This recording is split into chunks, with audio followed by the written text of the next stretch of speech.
All right, welcome back. This is the FloTrack podcast. Sorry, that caught me off guard. That was a weird. Little bit of a false. What sound did you make? I was like, all right, but so I was timing it. I was like looking down, and then I was gonna go up. I had this idea in my head of how it was gonna look. Screwed it up. Totally dropped the ball. So we're back. It's the FloTrack podcast. I'm Kevin. He's Gordon. Lot to talk about today. Maybe our biggest Monday show of 2023. Would you say? The biggest Monday show. It's a big Monday show. No, we've had some other big Monday shows. Second biggest Monday show of 2023. Yeah. Where does my mid-February greatest week in the track and field rank now? Can you name one thing that happened then? Still, if you can, I will give you credit. Abby Steiner 300-meter American record. So is Milrose. Milrose. Yeah. Okay. No, it does not count the anymore. 50-plus sub 4 miles. Doesn't count. Yeah. No one is remembering that weekend now. It didn't even last until I know. beginning of I'm April. looking back on. I mean, that weekend has been good though in the past. Like, there's some good years where mid-February weekend has been. It didn't pass the smell test. It didn't get through indoors, and it certainly hasn't gotten through outdoors. So we're going to talk Texas relays. We're going to talk Florida relays. We'll talk Wayde Van Niekerk's Fast 400. We'll break it all down. Our email address, flotrackpodcast@gmail.com. If you haven't yet subscribed to our YouTube page, do that right now. Yes, we need 20,000 subscribers by NCAA's, or else Kevin is fired. Yes. NCAA cross country, right? No, NCAA outdoors. Darn it. 2 months from now. Darn it. A little over 2 months. Guys, I need your help. What are we at right now? I think it's 18.6 still. 18.6? We need 1,400. We can do that. What's that per day? Gordon has a lot of belief in something that impacts me and not him. We were 18.5 before the weekend. Oh, were we? Yeah, so we're at 1,400 divided by 60 days. This might be 23 people a day. This might be the show that pushes us over the top. You were at Texas Relays. Let's break it down. Let's go first college side of things. Yes. At Texas Relays. Who was the best performer? What do you think? Well, according to your run of show, best performer, Masai Russell. And it was a pretty impressive run. Pretty is kind of I'm just comparing it to what the Texas woman did, but overall, in history, it's a phenomenal run because she broke a 10-year-old record. Mm-hmm. She runs 12:36 in the 100 hurdles, a race where you're not sure whether or not you're going to get win legal or not win legal. Turned out all the finals were win legal compared to the prelims, but she destroyed her personal best. Runs 12:36, number one all time. Post-race interview, she says, "I want to run in 12.2s." I might believe her because I saw a pre-race interview, and she called it. She called that she was going to break the collegiate record this weekend. So she has the power of foresight. Masai Russell does. But her progression has just been so quick in these 100 hurdles. Yeah. So she had indoors an amazing season. Obviously broke the collegiate record, which then got rebroken by Akira Nugent. But we're going on 2 consecutive seasons now where she's nabbed a collegiate record. You get into the mid 12.3s, which is where she's at now. And if she can get into the 12.2s, she's in a great position. I mean, winning the NCAA title is going to be challenging because it always is. Winning SEC titles is going to be challenging because it always is. But if you look beyond that, if you look past that, can she make a team? I think we both said indoors it was looking like she was going to make a team. Now we know for sure she can absolutely make a U.S. team. Trying to look at her progression. Obviously, she ran in 2019, but so much younger then. So the past 2 years, 2021 and 2022, her PB in 2021, she ran, I believe, 12.93. No, 12.90.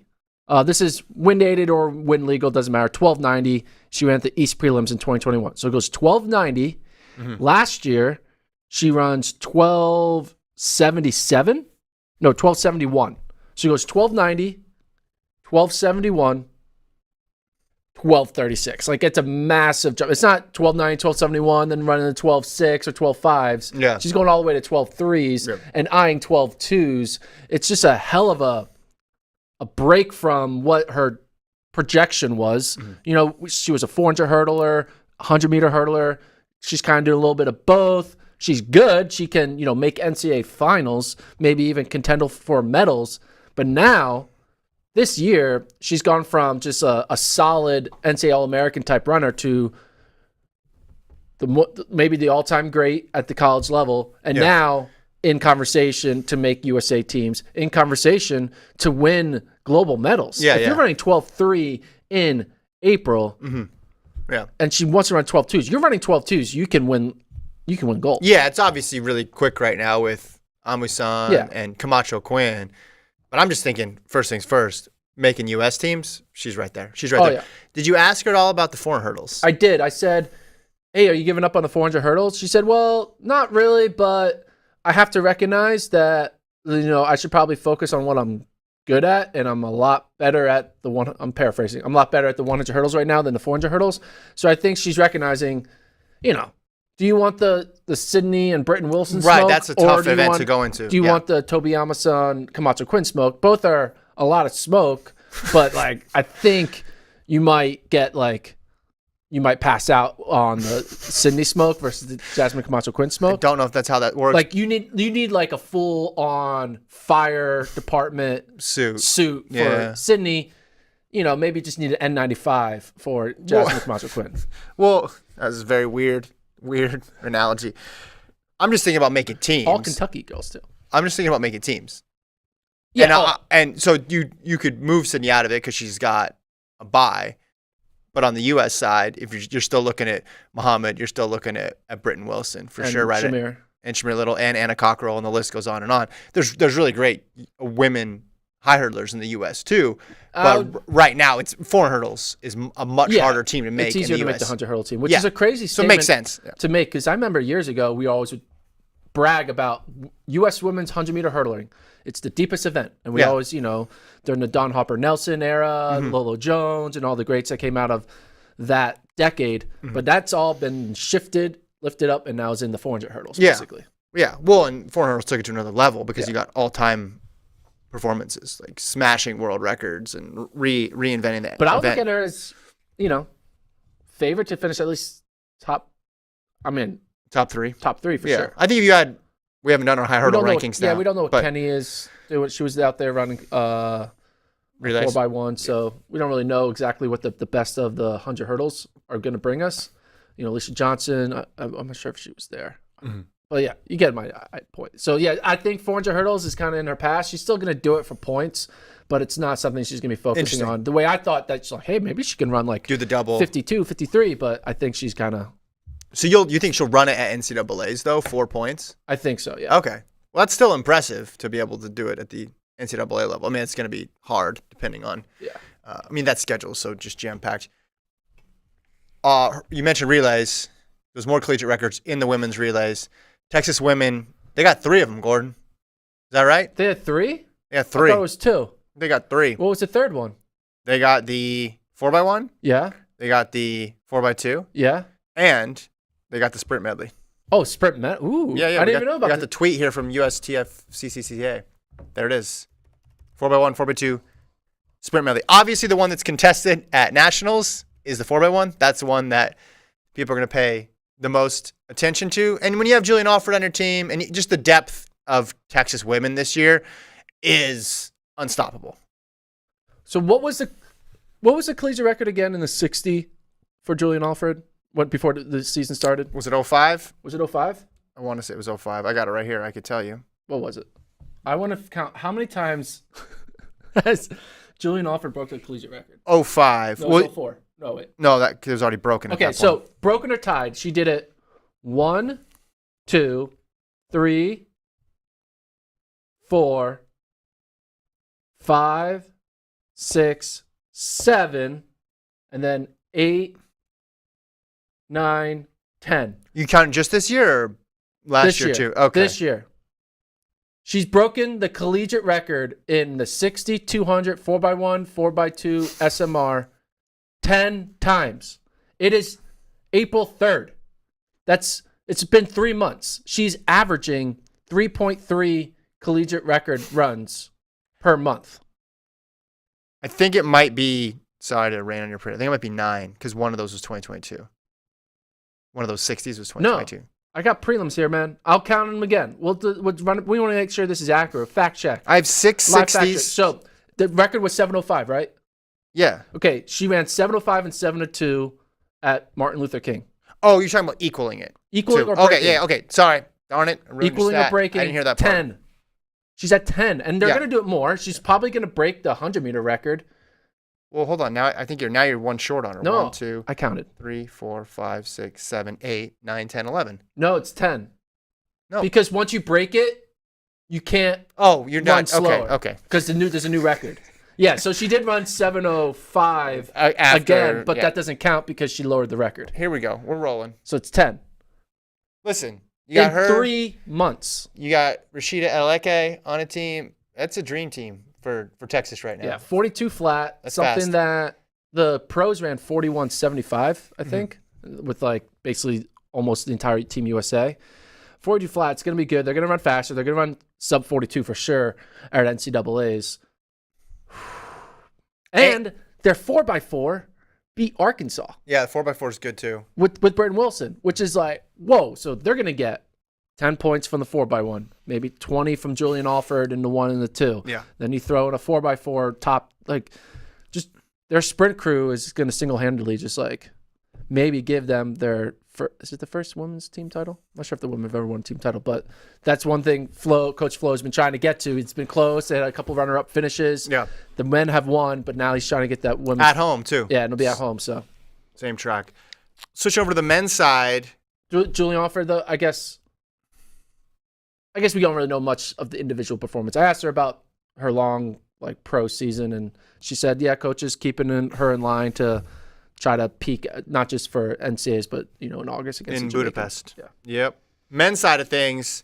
Let's talk about the Georgia men and then Terrence Jones on the college side of things. The Georgia men in the 4x4 just went off. I mean, that was incredible how fast they ran. Talk about a dream team and just pulling together runners from different types of events. You got Godwin, the pure 400 guy. You got Bowling, does a little bit of everything. And then you got Will Sumner in there, who's an 800-meter runner. And the great thing was their order. I love this. The Okay, order this is they did. interesting, Yeah, yeah. so they started with Elijah Godwin. Sorry, Goodwin. I meant Godwin. Sorry, Godwin. I meant Godwin. Yeah. And which is typically Godwin would be Anchor for any team, and they're putting on a global qualifier. First off, lead off. He runs 45, 44 high, 45 low. Gives it Bowling, who's typically an anchor. So they have 2 anchors going 1-2. Bowling splits 43.8-ish, maybe a little bit faster. So they get the stick through the first 2 legs in 128. So then I see that, I'm like, oh man, they're gonna break 3. They give it, they survive the third leg, and then Will Sumner, who's an 800-meter runner, and I just loved it. You just knew he was gonna get passed after the first 200 meters. Because there's no way Will Sumner has the 200-meter speed that these other 4x4 anchors have. Yeah. And so it's hilarious. I just knew Will Sumner's perfect for the 4x4 kick because he's going to have a big lead. He's going to lose it every single time because he can't run 21 seconds, in a open 200. He's going to do Nor should he, by the way. Nor should he. He's going to do an even Not a split. good idea. He's going to do an even split. He's going to run 22-22. And that's exactly what he did. And it brought for a great close. He runs 44.8, which is, for a freshman 800-meter guy running 44.8, that's very good.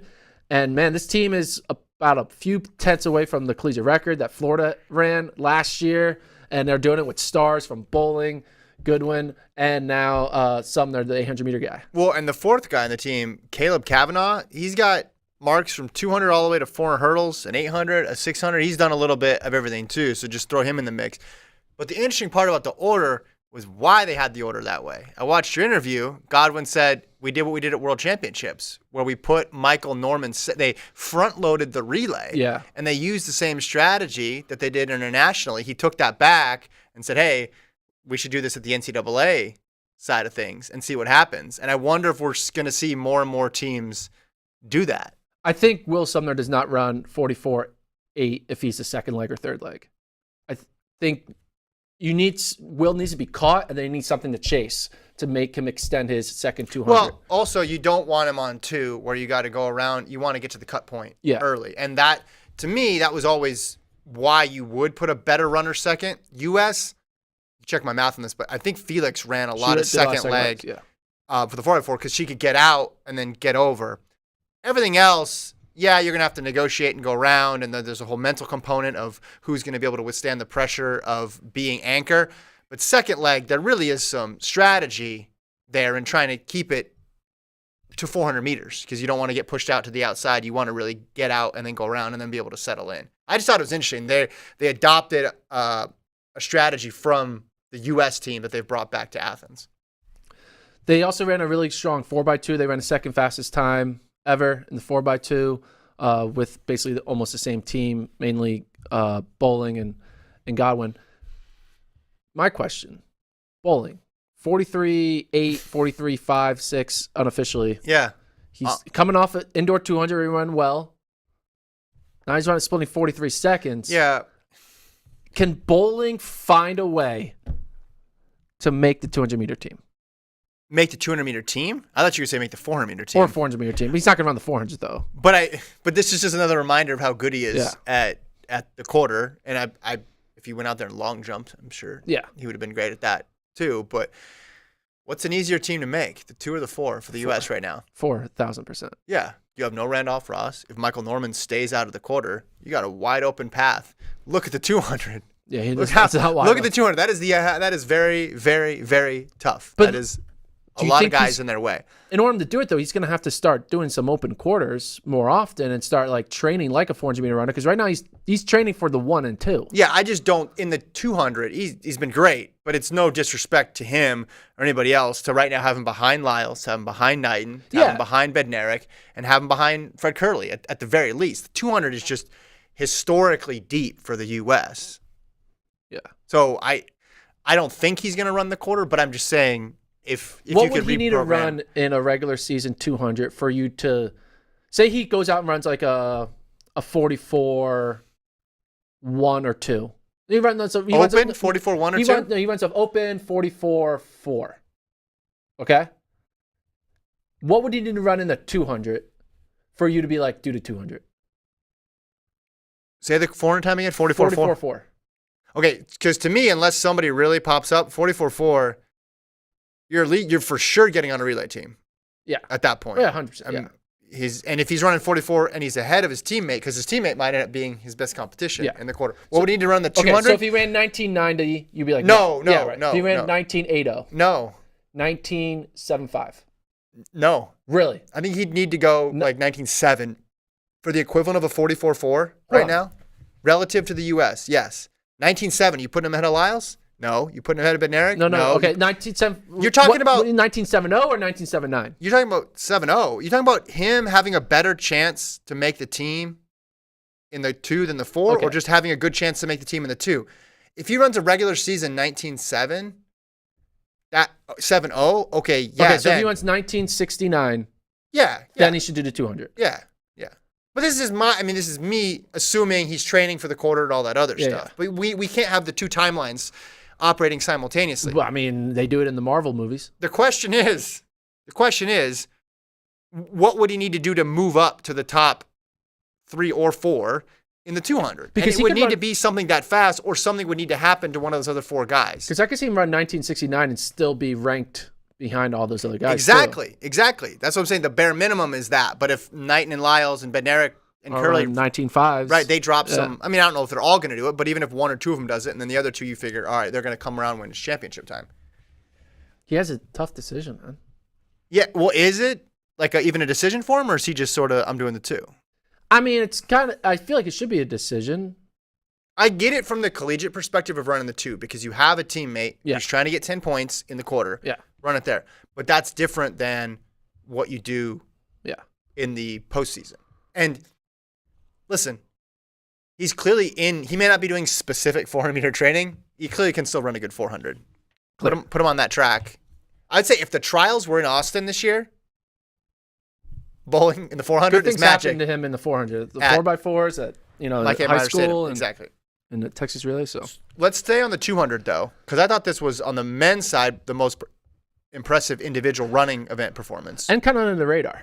Yeah, Terrence Jones, wind legal, gets the 2.0, the coveted 2.0, 20.05, 60-meter champ indoors. Now he's showing the range in the 2.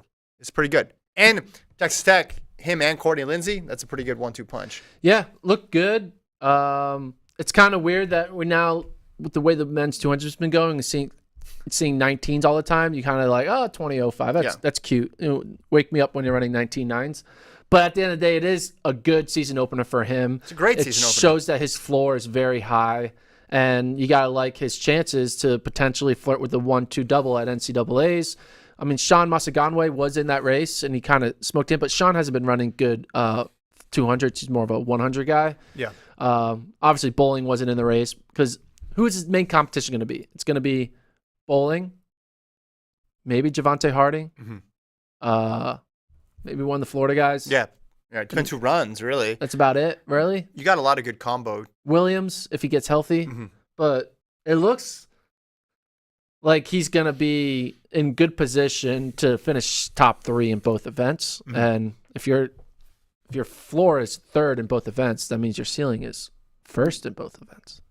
Well, not put that on a t-shirt. What do you mean not necessarily? If your floor is 3rd, your ceiling is 1st. Depends who else is in the event. So, like the marathon. If your floor is 3rd, your ceiling is probably 2nd. If you're running against Kipchoge. Yeah. Exactly. Or like pole vaulting against Mondo. Yeah, or like the Sixers. Bro, come on. Some field event stuff. I just like Javon Harrison, 233. And then over in the javelin, Keyshawn Strahan from Auburn, number 4 all time, goes 84-27. So Auburn got a big thrower there. Javelin U. No, I think that's Mississippi State. Yeah, don't be careful. Be careful. You hurt some feelings out there. That's erroneous. Oh, I mean. Well, remember Mississippi State legit swept it one year. They did. They went 1, 2, 3. That's hard to do. This kid from Bahamas did well at U20s. Yeah. I mean, 84 meters this early is pretty good. Number 4 all time. So let's go to the pro side of things. Let's go women and then we'll go men. We'll break it up into 2 categories. I thought it was, let's talk about Gabby Thomas because she ran some individual events.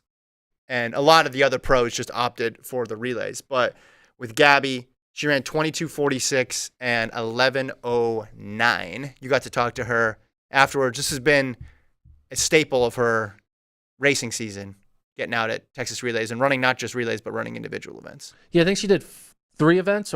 She ran the 4x1 as well, Yeah, she ran the 4x1 as well. So a lot of work. Ask her, oh, you're pretty busy out there. She's like, yeah, it's just good to get the feet wet. Just like get there and like get the legs moving. You know, says she's like 100% healthy, confident.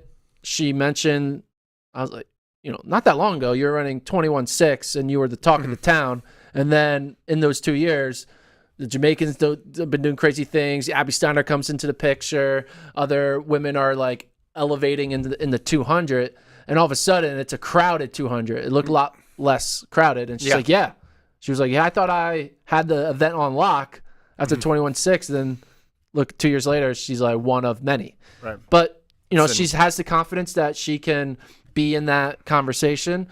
She knows that the 21.6 is still in her ability. She feels fresh. She feels healthy. She didn't run crazy fast times, right? On paper, 22.4 and 11.09. But they're both wins. Yeah. And, she doesn't need to be running crazy times. She's not like the college kids who have the whole indoor season of peaking. So, just the fact she goes out there and puts her name out there and puts herself out there in terms of like, hey, I'm gonna run a legit open race with the time attached to it. It gives you an idea of where she is. So I always enjoyed seeing her open up here because it does. Okay, yeah, and then you can compare the next race to it. Usually it's crazy windy. These were both legal wind, right? So that was a little bit different. Sometimes, okay, what sort of shape is she in? I don't know because it was a plus 4.5 wind. Yeah. This was a little more normal in terms of wind. There were a lot of other female stars, especially in the 4x1s and 4x4s. Notably, Sha'Carri Richardson. She was on the track. She ran the anchor leg of the 4x1. They didn't win, but there was no way she was going to close the gap that the Aaliyah Hobbs-led team had. So she still ran a strong anchor leg. I wasn't able to watch it because I was standing by the media tent. But did Sha'Carri look... What did you think her form was like? I mean, you can't really tell much from a 4x1. You can't really tell the difference between 11.09 and a 10.80. So, yeah, it's tough to separate any of these women because you look at these top 3 teams: Jefferson, Steiner, Prandini, Hobbs, Oliver, Terry, Daniels, Richardson, Briscoe, Brown, Kinnison, Thomas. There's a world where so many of those women end up being on the actual U.S. 4x1 team, and it was tough. She was next to Thomas on that anchor leg, and she was in the mix. Hobbs had a big lead, and obviously Leah Hobbs has been running insane right now, so it's very tough to catch Aaliyah Hobbs right now. But what it told me is I think there's a lot of U.S. women right now who are 10-7 mid to probably 10-9-0, and USA's is going to be really interesting. Once we start getting actual open 100-meter times, perhaps there'll be some separation. Perhaps someone ran a amazing third leg. We have no idea. Well, or we're like, oh, that looked real fast. But sometimes it can be a bit deceiving based on where they got the baton or they're on the curve versus someone running on the backstretch. You just don't know until you get open times, until you get individual times. Because even in championships, like you watch a relay, sometimes you watch the first time and then your eyes can deceive you about what you're seeing. But at the very least, she was healthy. She was out there competing on one of the top relay teams. So I'm excited to see where the women's American 100-meter group goes from here. Yeah, I was standing by the area where they're setting up the anchor leg, like the tape and stuff, and the women go on and they're setting up the tape, and then someone shouts, "Oh, they're doing men first. They're doing men first." Oh, and they had to take it off? And then the women get off, and then they were like, "Actually, no, the women are actually first." So then the women go back on, and so it's like this snip, snap, snip, snap, back and forth. Just seeing it's kind of cool just to have a courtside view of seeing all these stars, like Marvin Bracey's and Sha'Carri Richardson's, Gab Thomas. It's like all just Leah Hobbs, just like right chilling, there, setting it up. And it's like, wow, this is like the fastest people in the world, or not the fastest person in the world. Sorry, Jamaica, but the top 10 caliber athletes in the world, and seeing them on the track was pretty cool. Sha'Carri is very popular there. When they crossed the finish line, her and a few other athletes, it took her a long time to get from the finish line back to the media tent or like the athlete area, because she had stop for every photo. Just and there was just a pack of fans like every 10 meters. She had to constantly do it. So, and it wasn't just Sha'Carri. Abby Steiner had the same situation where she kept on getting stopped. But you know who got stopped the most? Bowling? Matthew Bowling. Yeah, Texas. It took him 35 minutes to go from the finish to back to. Luckily, it was the final event, so that's probably also why, because everyone was like, "Hey, it's the last guy." But it was cool seeing the stars kind of sign autographs, take selfies with the fans. It's kind of cool. Texas Relay, you're right on the track. There's not really big space, and the athletes were all very. They weren't like, no. They were like, yeah, it's Texas Relay, so I'm not. They don't have nowhere to go. They're just doing relays. They don't need to cool down right away. They took time. Yeah, but I thought it was those 4x1s to have that on the women's side. The men's side, there was only one pro team or two pro team. One good pro team. Yeah, one A pro team. I thought it was on the women's side. It was interesting because they had so much talent, and it was spread out over a couple teams, which was fun to watch, and it makes you more interested in to see the open 100-meter debuts for those who haven't run one yet. Yeah, let's talk about the men though, real quick. Was it Bednarik and Coleman, the two main? And Bracey, excuse me. Yeah. And you talked to Bracey afterwards, right? Yeah, I talked to Bracey. He just talked about how he signed a contract. I asked him why he didn't run indoors.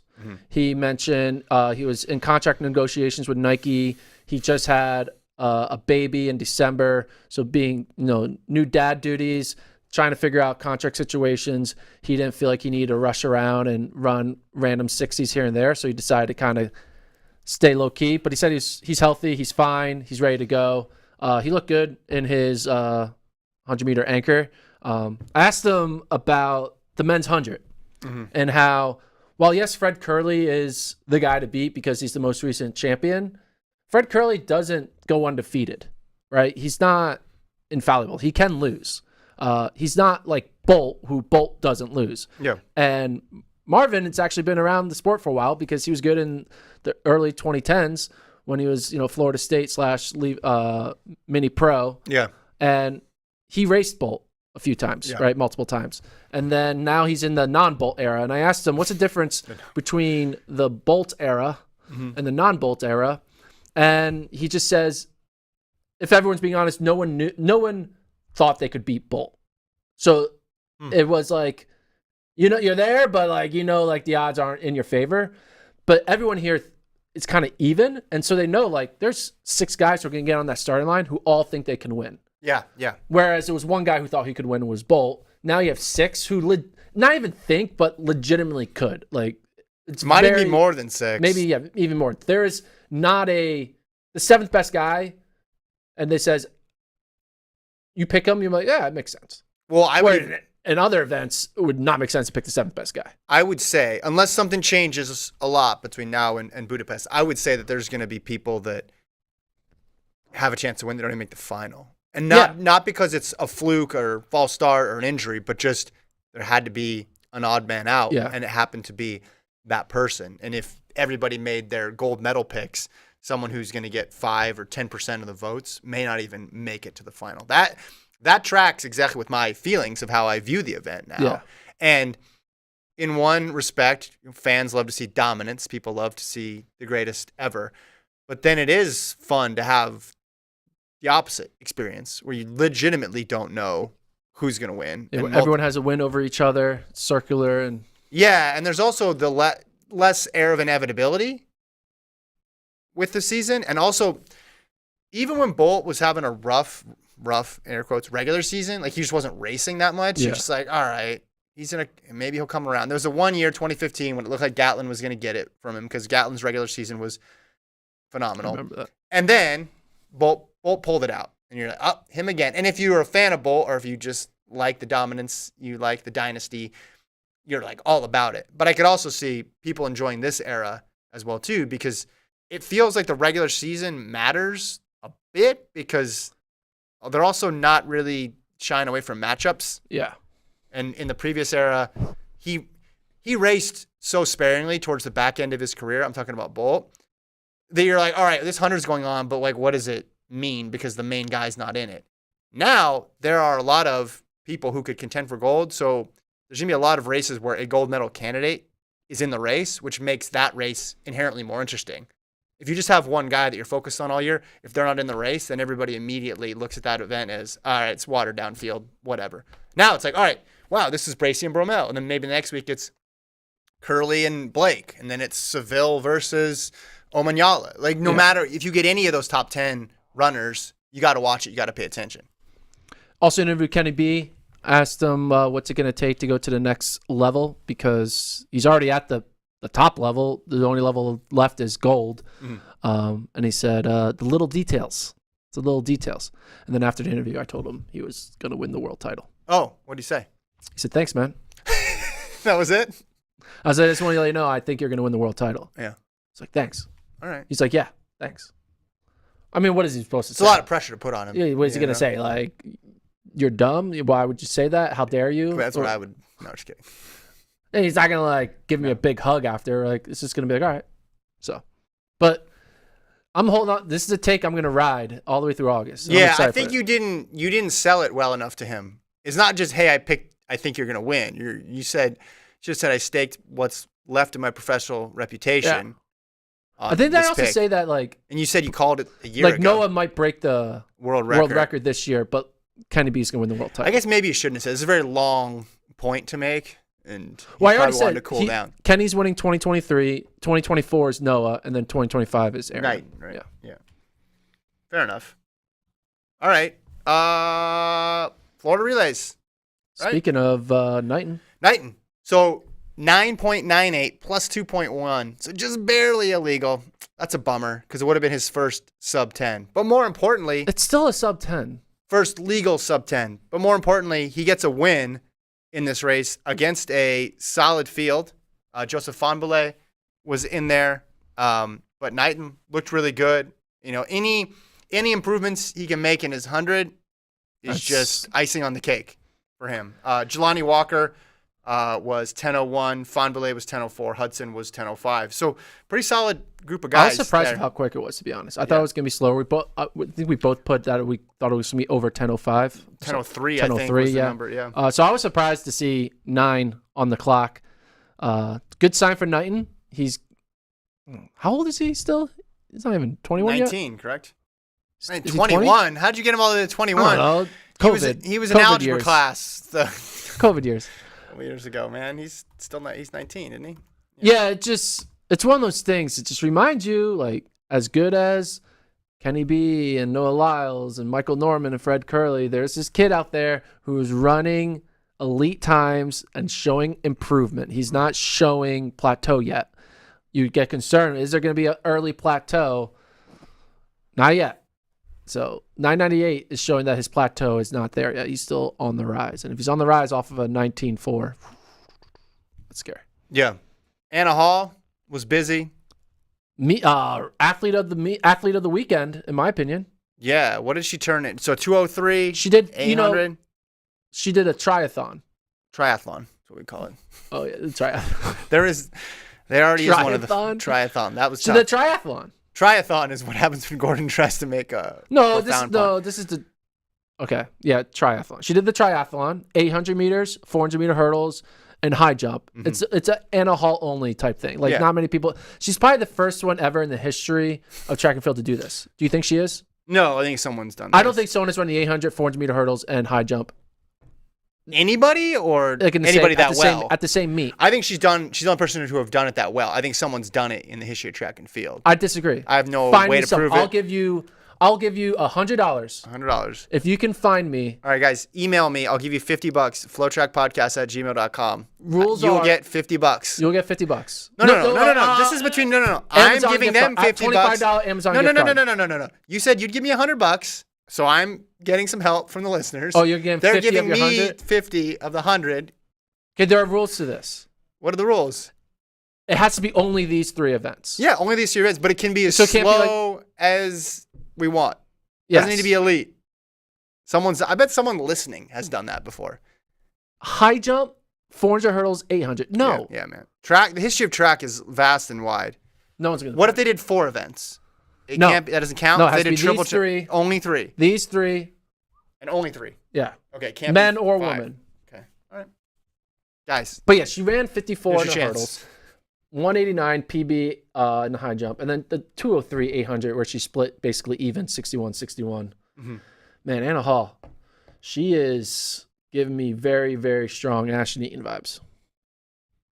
She's terrific. And the fact that you could run to an 800, I know it's in the at the end of her heptathlon, but it's just usually that's somewhat of a, okay, let's just see what we can muster up out of that event. Not, hey, I'm going to be running 203s. I'm going to be on the cusp of it. That's like on the cusp of being an elite 800 meter runner, wouldn't you say? 203?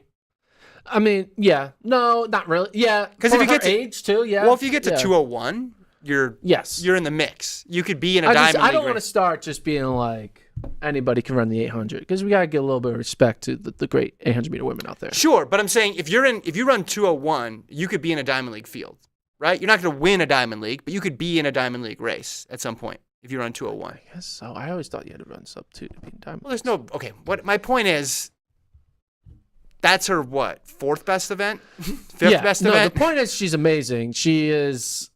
If she put all of her, you got to think about it. If she took all of her energy from all 7 events and put it into one event, That's what you wonder. what do you get? You get, I don't know. Well, I mean, we may not ever know, but that's what you always wondered with Eaton too. Yeah, At least I did. Maybe you didn't. I didn't have that. But also, it's the combination of everything that makes it go. Because you could say, all right, what if Shohei Ohtani just focused on pitching? How good would he be? But the appeal, the allure of what he's doing is he's hitting and he's pitching. That's a baseball reference for you guys. Put that on a t-shirt. I broke Gordon's streak of only referencing LeBron when it comes to professional athletes because he's the only one that people will ever understand. Under All in the game says Michael Norman ran an amazing first leg at Florida Relays. in the 4x1, Yeah. Again, it's just tough. you can't tell. I mean, you can sort of. Oh wow, like that. Norman was at Florida. Yeah. Oh yeah, him and Benjamin, they were both there. Yeah, Benjamin ran the open quarter, and then you had. Let's see, what else did we have at Florida? Marco Arop 338. Yeah, well, I was about to talk about that. Go ahead. The floor is yours.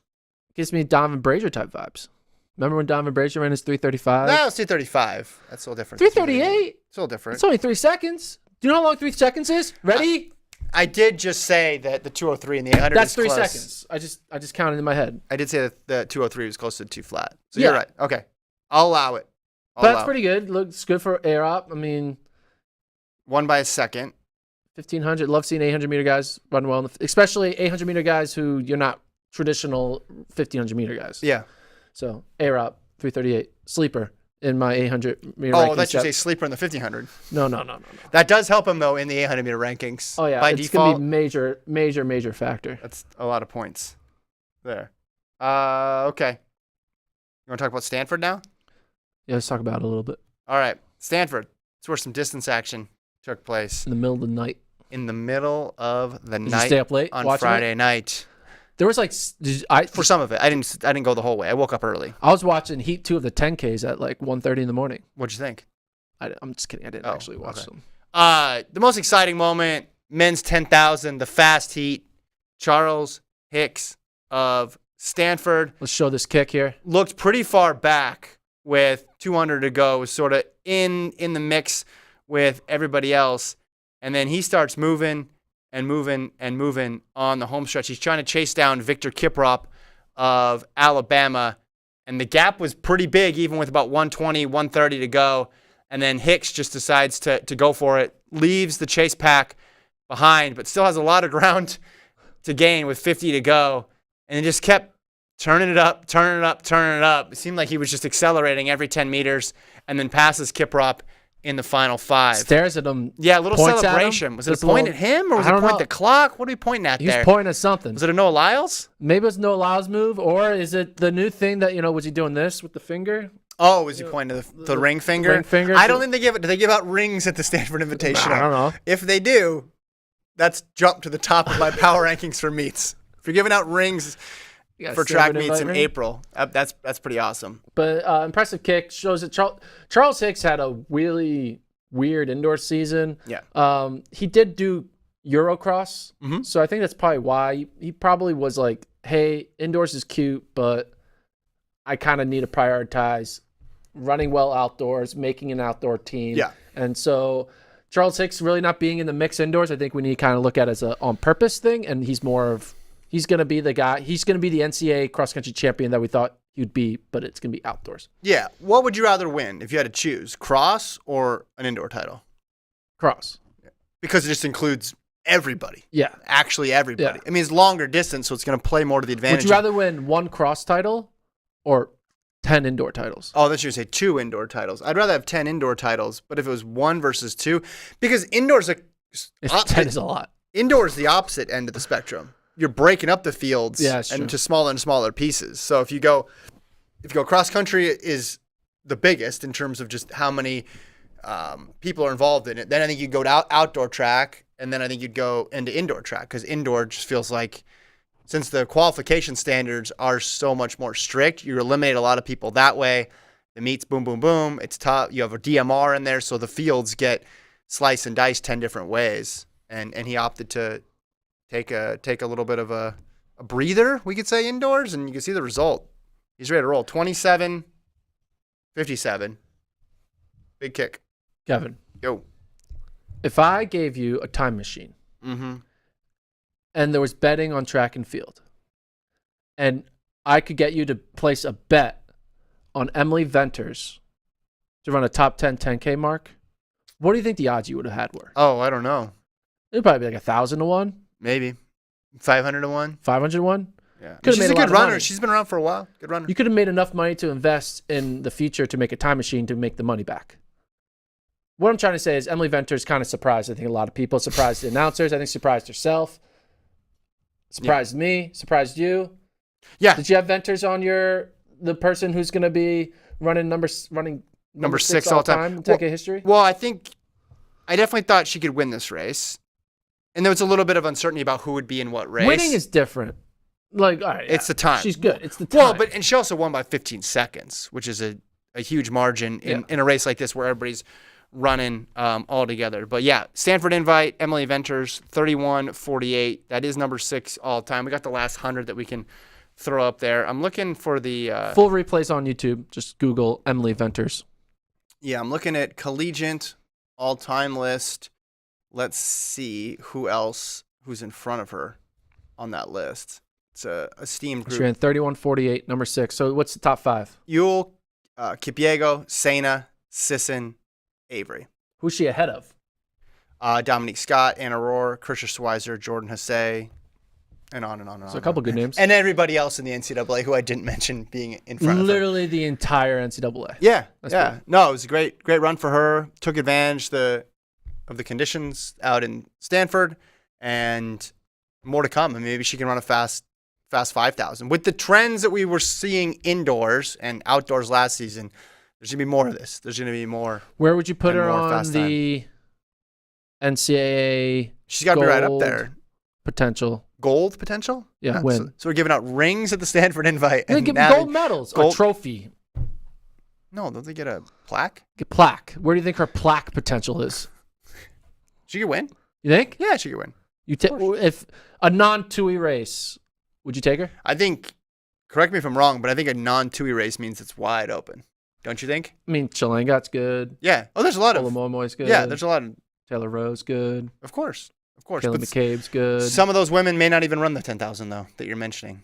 So I think. Kelsey Camille's good. Yeah, they're all good. They're all. Audrey Frentway's good. They're all great. Going back to the men though, we didn't talk Emily about. Venters is though.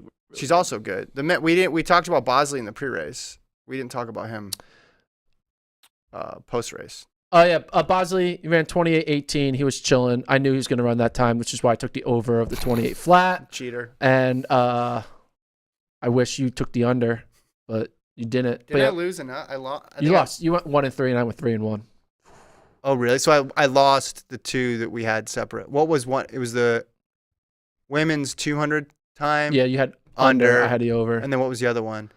Oh, the Steiner split. Steiner split. Under. Yeah, I had the over. Although I need to go back and Confirm that. yeah, I needed. She did not run. I need to get a 49.2. stopwatch. You should, did you ask her? I stopped it with my hand. I was watching it. Did you ask her? I did not ask her, but Okay, we're gonna call that one a.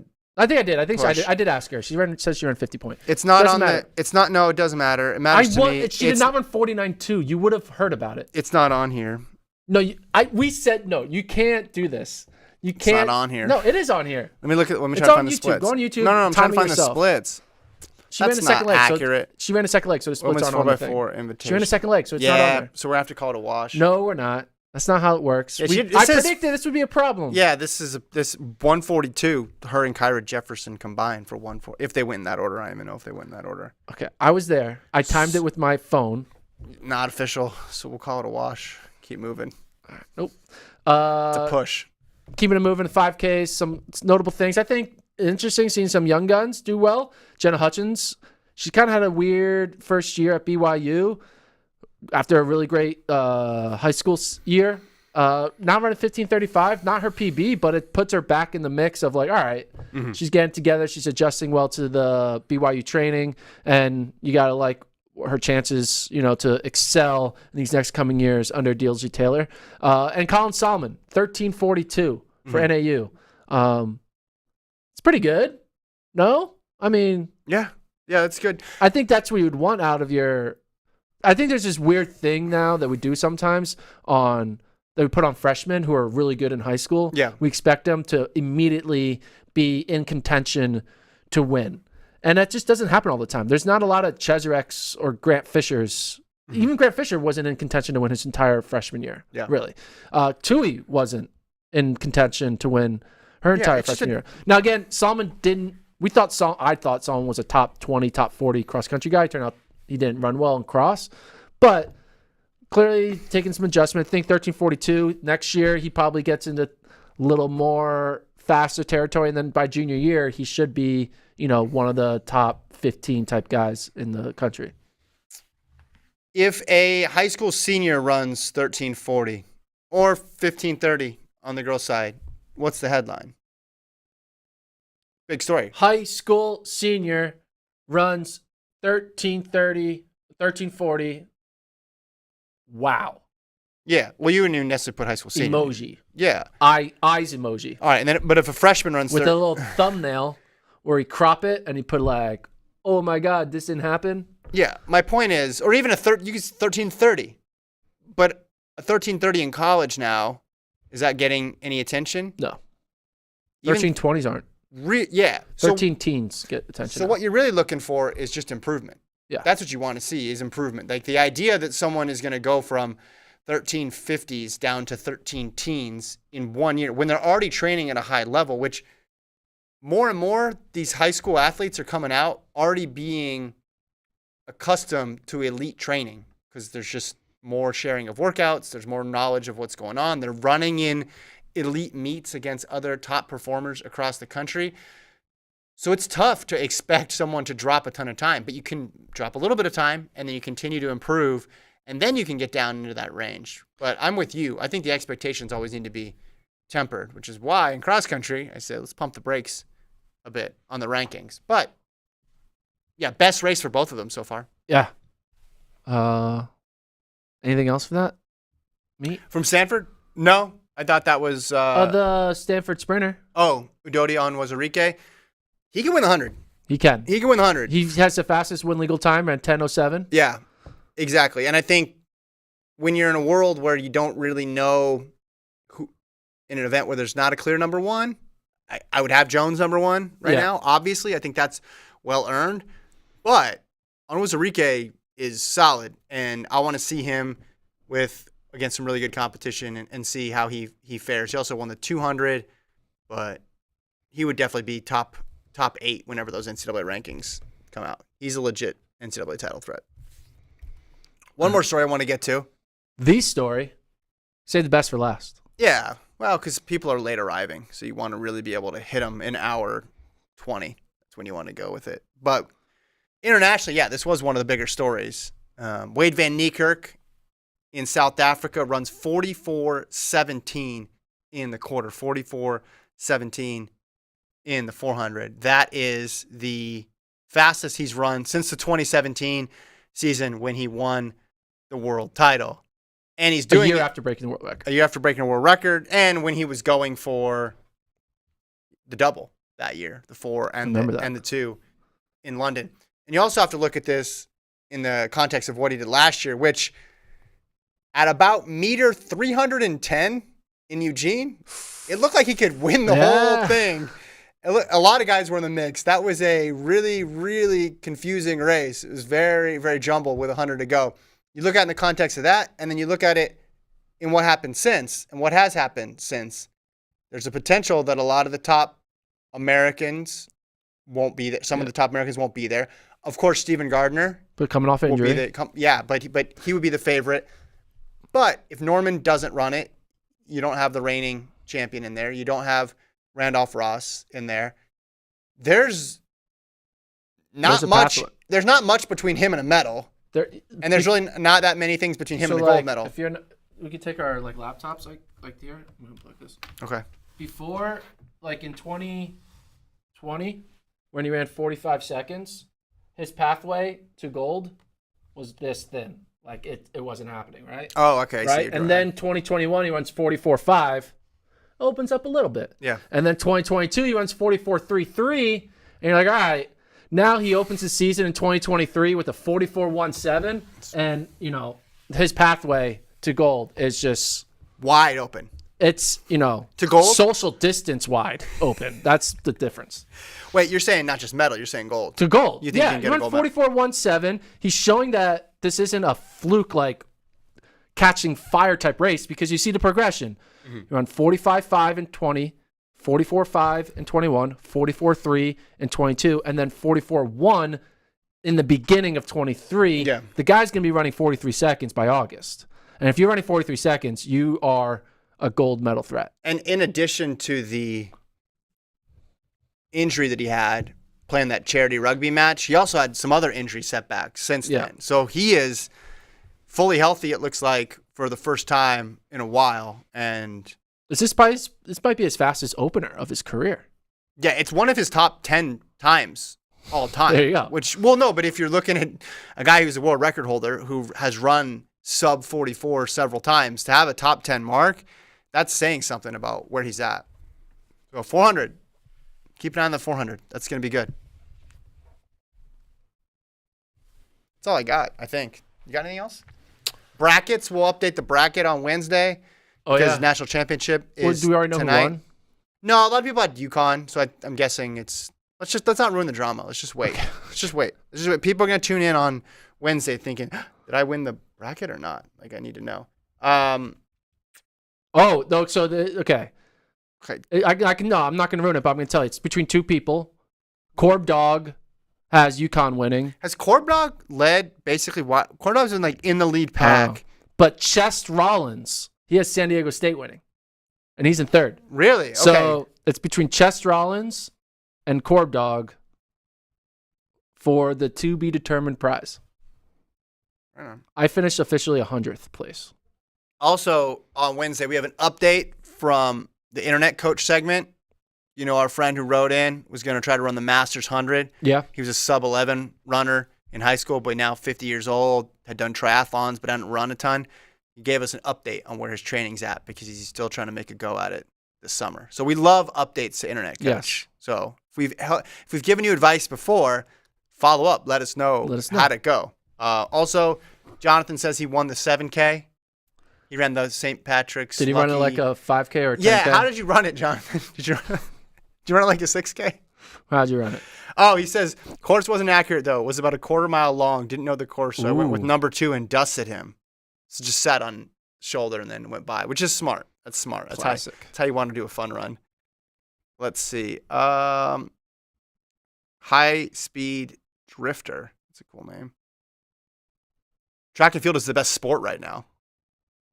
Agree? Disagree? I'm going to agree. The best sport right now? Yeah, just in general. Like power rankings? Yeah. Is number 1? Okay, Jonathan says he ran it like a tactical 10K. Tactical 10K. Smart. That's smart. That's kind of weird because that means you ran like a slow 10K, but it was 3K shorter. I don't even know. People liked your visual aids. At least one person. Do it for the people. Yeah. Like and subscribe. Again, we need 20,000 subscribers by June. And yeah. So we'll introduce some rankings later this week. Yeah, so we're going to have the aforementioned foreigner rankings. So Van Niekerk. Good thing he ran this before that. Perfect timing. He's going to make us look smart because if we put it out before this, he would have made us look dumb. Yeah, actually, I think I probably would have had him decently high up just You based on where he wouldn't have finished. as high as you have right, now. he stock up. Yes. I'll say that on Wayde Van Niekerk. So we'll do some foreign rankings. We'll also maybe do some 5K or maybe some hurdle rankings well. We'll rank the rankings. Yeah. That'll be fun. But email us or leave a comment. We appreciate that as well. We got a slower week coming up. We're into that like every other week. Although there is the meet in Miramar, which has gotten pretty good. Yeah, Carifta games this weekend. Ooh, love me some Carifta We're already games. saying this weekend. It's Monday. I keep on saying the weekend. Like it's Thursday? No, like what are you doing this weekend on a Monday? Yeah. Well, you know the whole it's 5 o'clock somewhere? Yeah, it's a weekend somewhere? It's Friday somewhere. It is? No, but in our heads. Wouldn't it be cool if like the globe was so big? Oh no, guys, help! Instead of one rotation was a day, one rotation was like a week, and so people on different days. Yeah, people were in different days as opposed to different time zones. That'd be confusing. It would be confusing. Yeah, it would be like that meme. What day is it, or what year is it? It's hard enough to figure out when you fly across a bunch of time zones. Imagine you're flying across a week. Yeah, that'd be tough. If you didn't want to do something, though, that'd be good incentive just to get on a plane. Sorry, that was 2 weeks ago. And then planes all of a sudden will become time traveling machines. Yeah. That'll be fun. All right. Anyway. All right. We got to leave it there. Like and subscribe. Talk to you guys later. Peace.